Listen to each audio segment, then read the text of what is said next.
East Point, Georgia, a modest community deep in the American Southeast, graced by tree-lined streets and church-going citizens. But in the spring of 2001, this normally peaceful community is swept by a wave of violence.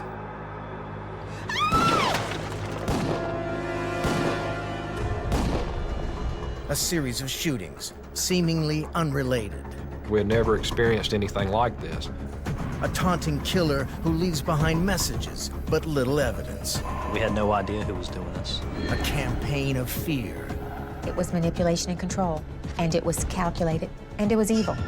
With no apparent motive and no connection among the victims, investigators have no way of predicting when or where the shooter will strike again. Our worst fear was that they were just total random shootings. In the end, it's up to forensic science to finally unmask this brazen killer.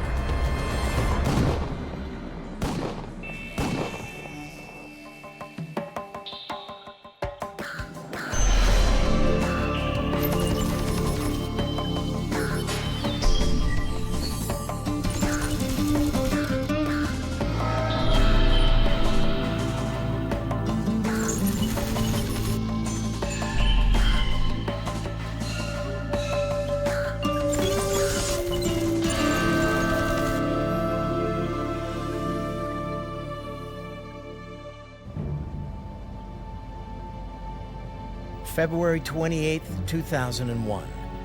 Just outside Atlanta, in the quiet Georgia community of East Point, Cynthia Rolle arrives home after a long day. Never dreaming it will be her last.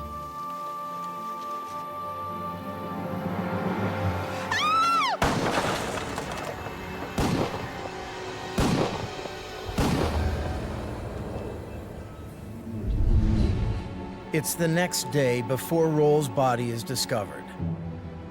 A 911 call brings East Point detectives Tim Barge and Bobby Gray to the scene. When we got to the crime scene and looked inside the car, the victim was laying to the right, towards the passenger seat. Rolle had been shot several times at close range. Someone had walked up on the driver's side and shot through the window. The assumption was at the time she never got out of her vehicle when she was shot. The detectives are surprised to be called to a shooting in this part of East Point. We don't typically go into those neighborhoods for a lot of crime, especially a crime of this magnitude. They call in Peter McFarland, a crime scene specialist from the Georgia Bureau of Investigations. He inspects the scene for some clue as to why Rolle was killed. There was no indication of robbery. Her purse was there, her keys were there.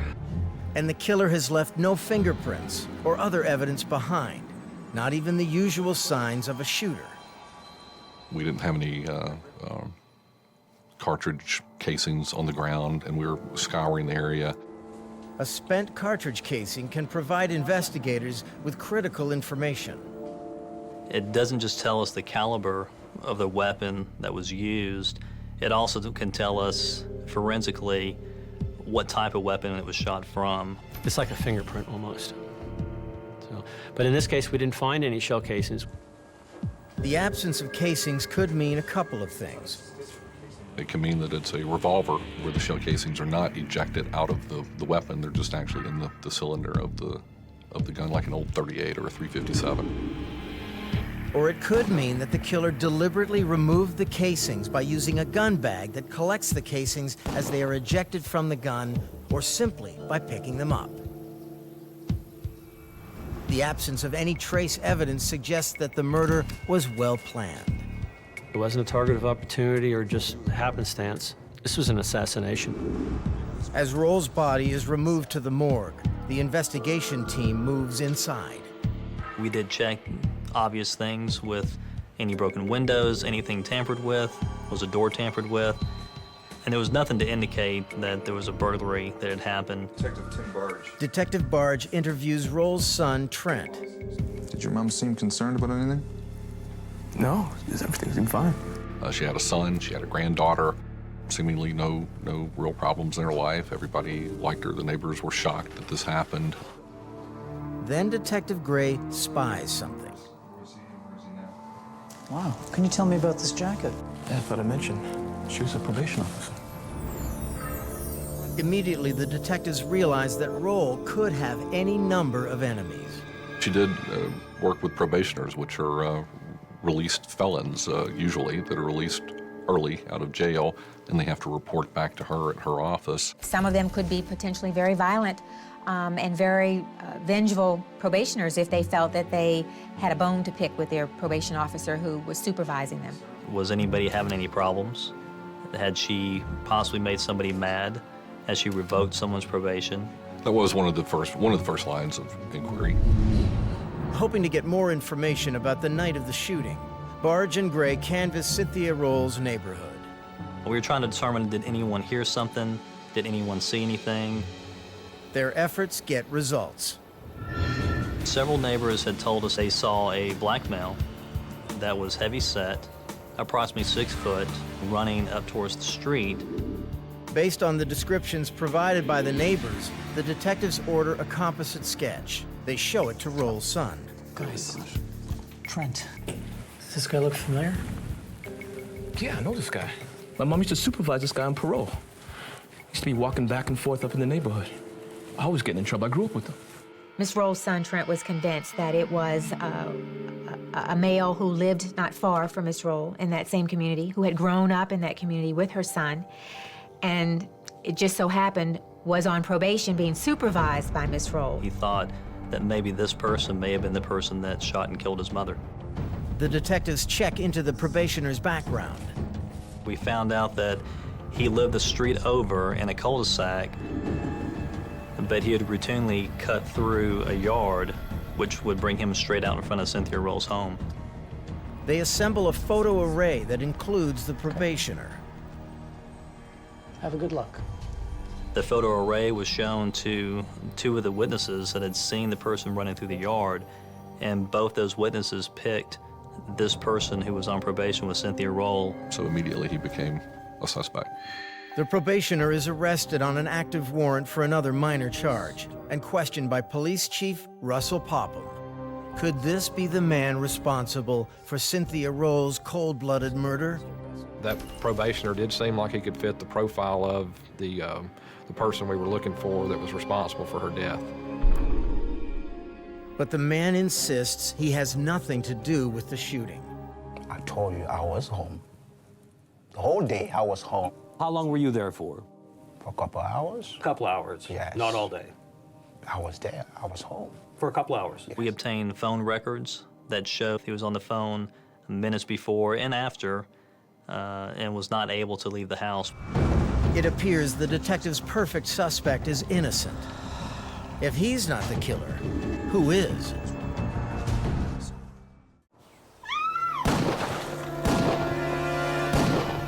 In East Point, Georgia, probation officer Cynthia Rolle is shot to death in her own driveway.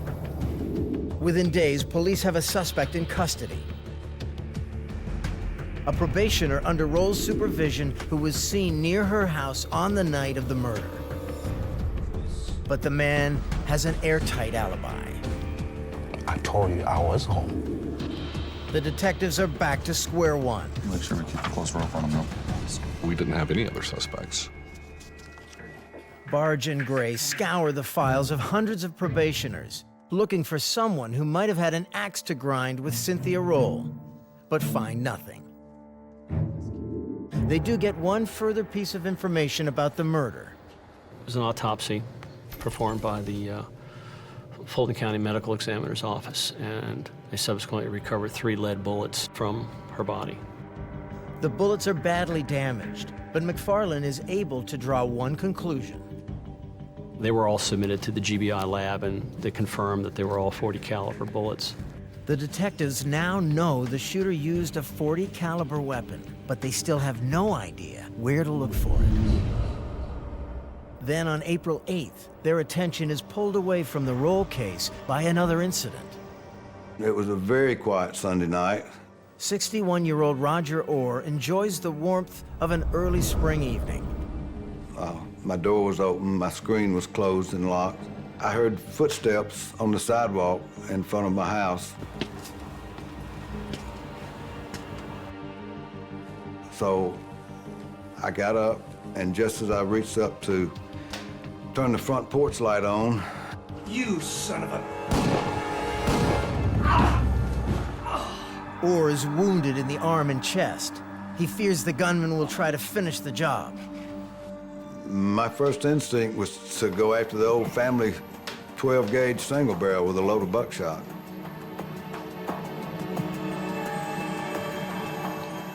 But his attacker is gone. Yeah, I'm gonna need an ambulance. I've been shot. Barge and Gray arrive at the scene in time to speak with Orr before he is taken to hospital, but the victim has little to tell them. He couldn't identify the person at all. He couldn't even tell us if the person was white or black or Asian or anything. He just knew that he had been shot. Once again, there are no shell casings. The shooting feels all too similar to the Cynthia Rolle incident. But the shooter did leave something behind. As I was walking up the steps, I saw this, just a folded piece of paper. I mean, at the time, I really wasn't thinking this was any type of evidence. And a highlight marker was simply written in capital letters, Jack. You could barely see it because it was dark and all the lights flashing. But it said, "I've been locked up for 6 weeks. Someone must pay." Is this the threat of an angry probationer? And what does it have to do with Roger Orr? The detectives try to make sense of the sinister message. Meanwhile, just across town, another incident is unfolding.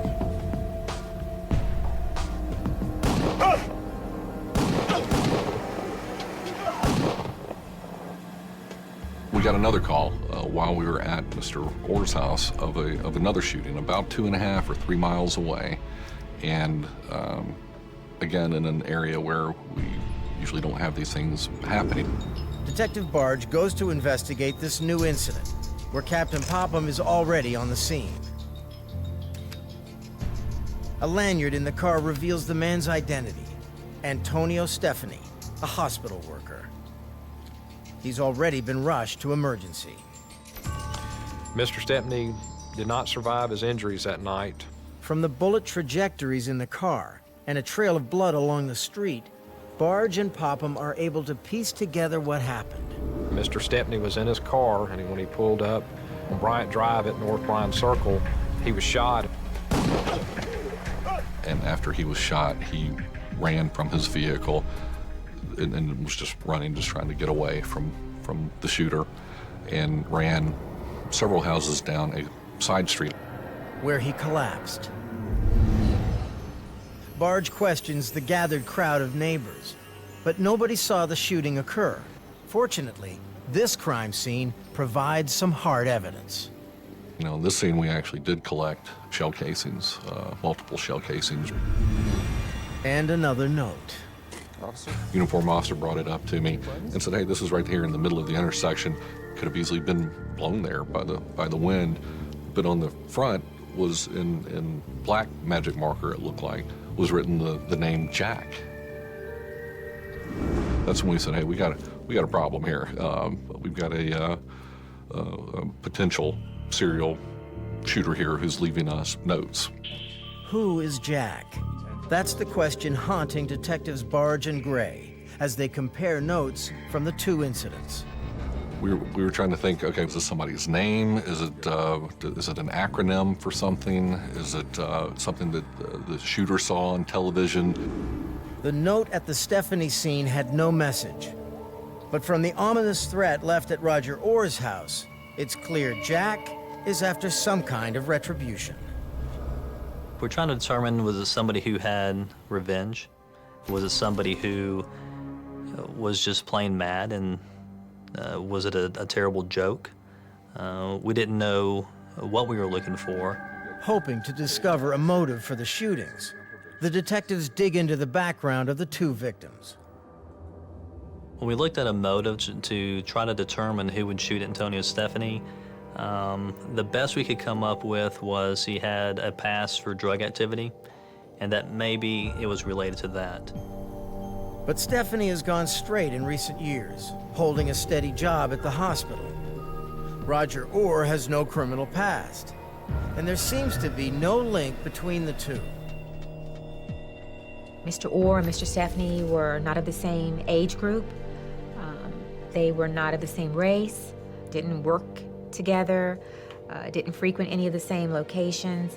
They did not seem to have any commonalities. Something must tie both these victims to Jack. But what? And what about Cynthia Rolle? Another point-blank assassination-style shooting. Is Jack behind her murder as well? They turn to the ballistics evidence to see if it can tell them anything more about these crimes and who's responsible. From the cartridge casings found at the Antonio Stephanie crime scene, they know the shooter used a .40 caliber weapon. The bullet fragments recovered from Cynthia Rolle's body were also .40 caliber. What about Roger Orr? Was he shot with a .40 caliber weapon? A shell casing would answer that question. But no shell casings were found at the Orr scene. Jack must have picked them up. Or did the detectives miss something? They returned to Roger Orr's house. It always bothered us that we didn't find a shell casing there. We stood at the door and imagined the person shooting into the door, and if the casing had ejected out of the gun, where would it go? And I looked up, and he had an awning that came out of his door. So if a bullet actually went straight up, it would have gone up and hit it. And I looked down, and there were some work boots there. And I just kind of shook the work boot, and there was a shell casing there. And the shell casing that we found inside the boot was a .40 caliber shell casing. At the crime lab, Peter McFarland compares the casings from the Stephanie and Orr shootings. Shell casings recovered at the scenes came from the same weapon. And it was a .40 caliber high-point semi-automatic handgun. Linking those two crimes ballistically. Then McFarland confirms that the .40 caliber bullets recovered from Cynthia Rolle's body could have come from the same gun. The detectives feel certain that Cynthia Rolle's murder is related, which confirms their fears that they have a serial shooter terrorizing the community. But they are left with more questions than answers. What is Rolle's connection to Roger Orr and Antonio Stephanie? Why didn't Jack leave a note at her murder scene? And most worrisome of all, will Jack stop at 3? Police in East Point, Georgia now believe they are dealing with a serial shooter who has left 2 dead and 1 seriously injured. They know the shooter goes by the name Jack and uses a .40 caliber handgun. But with no clear motive for the crimes and no obvious link among the victims, the detectives still have no idea of the killer's true identity. We had no suspects at this point. Desperate for an eyewitness to any of the shootings, Barge and Gray go back over 911 calls. There's a man hanging around. He looks suspicious. He's in front of my house right now, right at the corner of North Bryant Circle. North Bryant Circle is the street where Antonio Stephanie was shot in his car. So Detective Gray and I went and talked to her, her and her mother. Just have a couple of questions for you, okay? Okay. What exactly happened tonight? I saw a suspicious man out there walking around, get into his car. The girl says she saw a man pacing back and forth at the corner in front of her house. It was probably 9 or 10 o'clock at night, and this is just one of those neighborhoods you don't have a whole lot of loitering. It's just a regular neighborhood.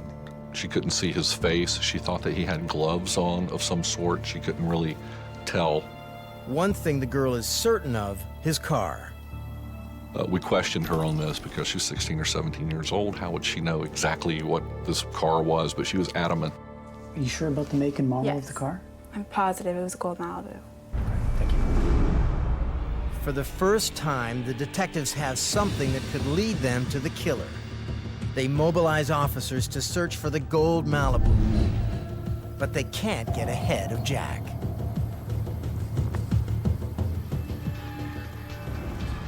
On the evening of April 12th, Barbara Northern and her mother, Beulah, settle in to watch their favorite television show.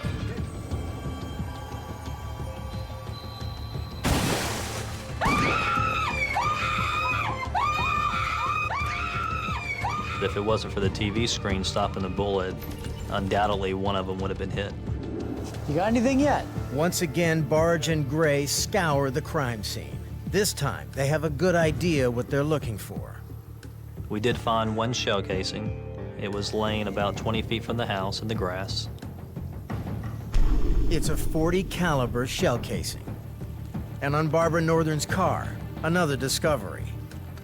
I saw this little folded up piece of paper under the windshield wiper. And I picked it up, opened it up. On the piece of paper, it said, "You better count your body bags." It's clear Jack has no plans of stopping. But it's possible he's left some trace evidence behind. The detectives take the 3 notes to the GBI lab for analysis.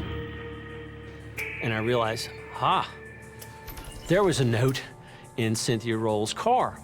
It was one of the many items of trash on the floor of Rolle's passenger seat. I photographed it thinking that it was just some kid was writing on it. It was a small piece of white paper with a yellow highlighter written the name Jack. Conclusively linking Cynthia Rolle to the other 3 shootings. But can the notes help them determine who is responsible? Hoping to find fingerprints, latent print specialist Shannon Wallitis immerses the notes in a bath of the chemical ninhydrin. What happens is the amino acids that are in the paper fibers actually will react with the reagent, the ninhydrin reagent, and it kind of turns a really great purple, dark purple color. No fingerprints appear, but what does emerge catches Wallitis by surprise. It was just a beautiful lip print. It was the first time I'd ever developed a lip impression. It just really stood out. Definitely a different kind of impression than I'm used to seeing. Wallitis finds lip prints on each of the notes. The indication was that the person held each note in their mouth while they were shooting. Can the new evidence help investigators identify a suspect? Wallitis looks into the science of lip print impressions. We found that lip prints were unique to an individual, just like a fingerprint is. We had the lip print, now we just needed lips to go with it. Wallitis also realizes that if the shooter put the notes in his mouth, his saliva may have left traces of DNA on the paper. She sends the notes to the DNA unit for processing. I knew that the DNA analysts would be able to at least try to sample the impression that was developed. The chemical that was used in ninhydrin does not contaminate their analysis, which is very important. The DNA experts were able to successfully obtain and process a DNA sample. But until the detectives can match this evidence with a suspect, the lip prints and DNA are of little help. We knew that we had a person that had been involved in several crimes in East Point and that was still a danger to the community. Because clearly from the note that said better count the body bags, he wasn't finished. How can police get to Jack before Jack gets to someone else? In East Point, Georgia, a serial shooter has left 2 dead, 1 seriously injured, and an entire community terrified. Investigators have no suspects and no clear motive for the attacks. The detectives search again for any link among the victims. I wish we could find at least, If you can find a commonality between the victims, then maybe you can try to pinpoint who may be trying to kill everyone. They return to their theory of an angry probationer. Once we tied Miss Rolle into it, and looking back at the note that was left at Mr. Orr's house that said I was locked up for 6 weeks, somebody's got to pay, I thought it was a probationer, a ticked off. But how are the other victims tied in? What we're trying to do is make the connection between Mr. Orr in the probation office, Mr. Stephanie in the probation office, and Miss Northern in the probation office, and we came up with nothing. There must be some other connection. I mean, did they get their oil changed at the same place? Did they ride the same bus? The The pressure is on to find the shooter before he strikes again. The police, by now, are working 12-hour shifts. Days off have been canceled, and the police are doing regular patrols throughout the East Point neighborhoods because no one knows who's going to be the next victim. We felt like we were doing everything we could to protect the citizens. But they can't move fast enough. On April 24th, Rosa Lewis arrives home late from an evening out. There's someone waiting up for her.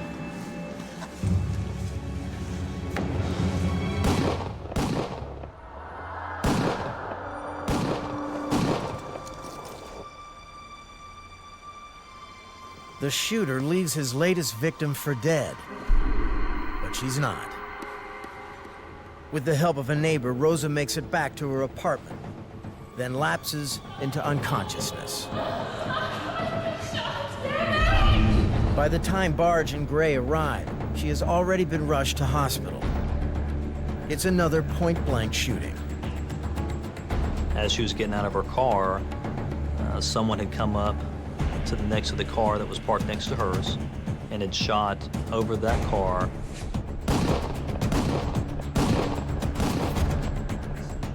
He actually got up on the roof and fired down across the roof. I could see powder burns, gunshot residue. It was like almost like a V shape where he's firing the weapon into her and into the car. And beside the victim's car, shell casings. We were pretty convinced that this was related to the other shootings. We'd found .40 caliber shell casings at the scene, and we don't know if they're the exact weapon, but we were pretty confident that this was tied in. They look around for a message from Jack. Because the shooter was not leaving these notes prominently for us to find. It was almost like a game, really. But there is no note to be found. The detectives wonder what the victim could tell them about her shooter, but speaking to Rosa is out of the question. She suffered devastating injuries, was in a very life-threatening condition, and it was unknown as to whether or not she was going to survive. They need an eyewitness. We knocked on probably every door in that apartment complex looking for witnesses. The neighbor who helped Rosa to her apartment didn't see the shooting occur, but she did see a car racing out of the parking garage. Another person, after hearing the shooting, actually saw a car speeding away. The description of the car from both those people were the same type vehicle. A blue Dodge Intrepid. Not a gold Malibu. Why would Jack change cars? Or is this a different killer? The detectives need more information. They interview the victim's roommate. I needed a roommate, and I know Rosa from church. Rosa Lewis had moved in only weeks earlier. She'd recently divorced and needed a place to stay while making more permanent arrangements. I mean, so far as I know, things were okay. The roommate can't think of anyone who'd want to harm Rosa. Then something catches Detective Gray's eye. We saw a notebook in the room there inside the apartment that had like a probation seal on it, something that gave us the indication that she was a probation officer. Suddenly, their initial theory makes complete sense. She's a probation officer. Kind of bolstered my feeling that we were looking for the obvious, and the obvious was a probationer gone wild. Then, among Rosa's belongings, Gray discovers the missing link that connects this chain of crimes. Rosa Lewis knew Cynthia Rolle very well. They worked in the same office, they knew the same people, they went to the same parties, they went to the same functions. They were friends, they were close friends. It seems Jack has a vendetta against the East Point Probation Office. Maybe Rosa's family can shed some light on who might have had it in for Rosa and her colleagues. The detectives drive to nearby Decatur, but there is nobody at home. Hey, Boots, check this out. A vehicle came pulling into the driveway. And and it was a blue Dodge Intrepid. The detectives are stopped in their tracks. Could this be the same car spotted just hours earlier leaving the scene of Rosa Lewis's shooting? Have they just stumbled on East Point's deadly shooter? The deadly serial shooter in East Point, Georgia, has struck a 5th time. The victim, Rosa Lewis, clings to life in hospital. When police go to get more information from Rosa's family, a man drives up in a blue Intrepid, the same type of car 2 witnesses saw just hours earlier leaving the scene of the crime. Of course, we remember the description, and that really kind of made us look at the vehicle a little differently. But the car's driver hardly seems like a cold-blooded killer. How can I help you? What is this about? It's Rosa Lewis's ex-husband. When the detectives inform Lewis that his ex-wife has been gravely wounded, Your wife has been shot several times, and she's at McGrady Hospital. his reaction is not what they expect. Rosa? It's not her character. What is this about? Instead of saying, where is she? I need to go to her. I need to let my sons know. Who did this to her? He would ask us things like, why did this happen? Things that didn't really match. Yeah, I just don't know why this happened. And Detective Gray and I both just kind of looked at each other like, wow. I mean, he's saying all the wrong stuff. And then there's the blue Intrepid. Knowing they must tread carefully, the detectives asked to continue the conversation inside. When Detective Barge asks Lewis where he was at the time of the shooting, Lewis claims to have been at home. But Detective Gray gets a different story. While we were there talking with Mr. Lewis, his son, Antoine Lewis, came home. Was my dad home? Yeah. Oh, I thought I heard him leave the house last night. And the things that we preliminarily were getting from Mr. Lewis were not matching up with what his son was telling us. There was something else going on here, and we weren't really sure what. We decided that the interviews with Antoine and Mr. Lewis would be best done at the police department. At the station, they learn more about William Charles Lewis. He runs a small construction company. And we found out that Mr. Lewis was very involved in his church. He was one of the persons within the church who ministered to the people, to the congregation. Even though he was not an ordained minister, he was looked up to in that regard. Despite the divorce, Lewis describes his relationship with Rosa as a good one. We hit our rocky patches from time to time, but I guess it's like the old saying, you know, you gotta go through the rain to get to the rainbow. But Antoine paints a different picture. Antoine, come on. It wasn't the best. I mean, they fight. They argue. He admitted that they had had a very poor relationship, that his father was very controlling, that he was very domineering, and would often lie, that he would cheat on his mother. When asked to describe his father, Antoine answers in one word. He's unpredictable. Whose story should the detectives believe? They need an outside perspective on William Charles Lewis. As they were interviewing him, the other investigators were doing background work not only on him, but also on Miss Lewis's background. Captain Popham interviews Rosa's sister, Brenda. It was horrible for her, for everybody. One of the things that we found about Mr. Lewis was that he did like control. He liked to control where Rosa Lewis went, what time she came home, how much money she spent, who she spoke with. You could help me pay some of these bills. He pretty much directed what went on within the family, and she complied. Let's see what we have in here. Maybe we can slow down some of this spending. Since we were talking about a budget, cutting down on some things, I'll cut down on a couple of things, okay?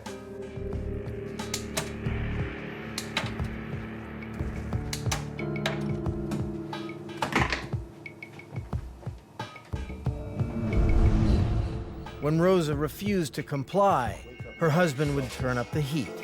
There was times where he would hold boiling pots of hot water.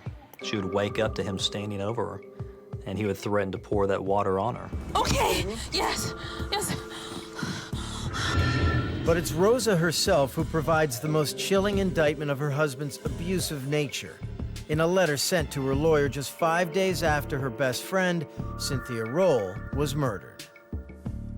In the letter, Rosa wrote to her lawyer that if anything were to ever happen to her, that she wanted the lawyer to notify the police and that her ex-husband, William Charles Lewis, should be the first suspect. It was pretty much, if something happens to me, then it was William Charles Lewis that did it. Antoine confirmed that Cynthia Rolle knew about his parents' divorce and may have been the catalyst for Rosa leaving. How long do you think you can live like this? Look, you know what? I've been with him for a very long time. Enough is enough. Just because he's not beating you doesn't mean you're not being abused. I mean, I know that it's bad, but it's really not that bad. She was the person that Rosa confided in, and she was the one who said you need to leave him, and she helped her do that. It's time. The detectives are certain that Lewis is responsible not only for Rosa's shooting, but also the murder of Cynthia Rolle and the 3 attacks that took place in between. They need something that will place him at the scene of the crime. Lewis's son provides it. On the weekend Roger Orr and Antonio Stefani were shot, Antoine and his father attended a church conference out of town. But Lewis left early. Listen, Antoine, I really don't have time for this right now. Come on, Pops. You gonna break your promises again? But you said we could spend some time together. You said we could spend the weekend together, Listen, man. we will, okay? You said we could spend the weekend here together, man. You go back, you enjoy it. I'll see you soon. His dad was upset. He and his mom were going through a divorce, and their anniversary was approaching. And his dad left the program earlier than him and drove back to Atlanta. Antoine says they traveled to the conference by rented car. We asked him specifically, what type of vehicle did your father rent on the weekend of April the 8th? Do you remember what car you rented? Oh, it was a Malibu. Malibu? A gold one, yeah, gold Malibu, that's what it was. The same type of car described by the young girl at the Stefani murder scene. The timing was right with the Orr shooting and the Stefani shooting. Finally, they have the direct connection they need to place Lewis under arrest.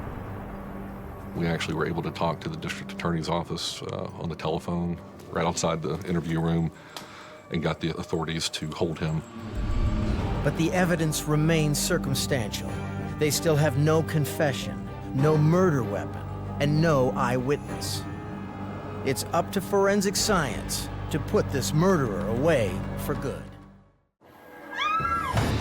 After a shooting spree that has left 2 dead and 2 seriously wounded, police in East Point, Georgia finally have a suspect in custody.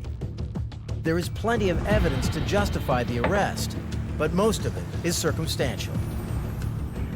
Circumstantial evidence is always good, and sometimes it's possible to obtain a conviction with circumstantial evidence. But on a case like this, we know we needed to have direct evidence.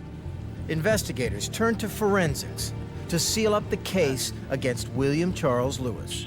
Ballistics evidence conclusively ties all 5 shootings together. Shell casings found at the crime scenes match up.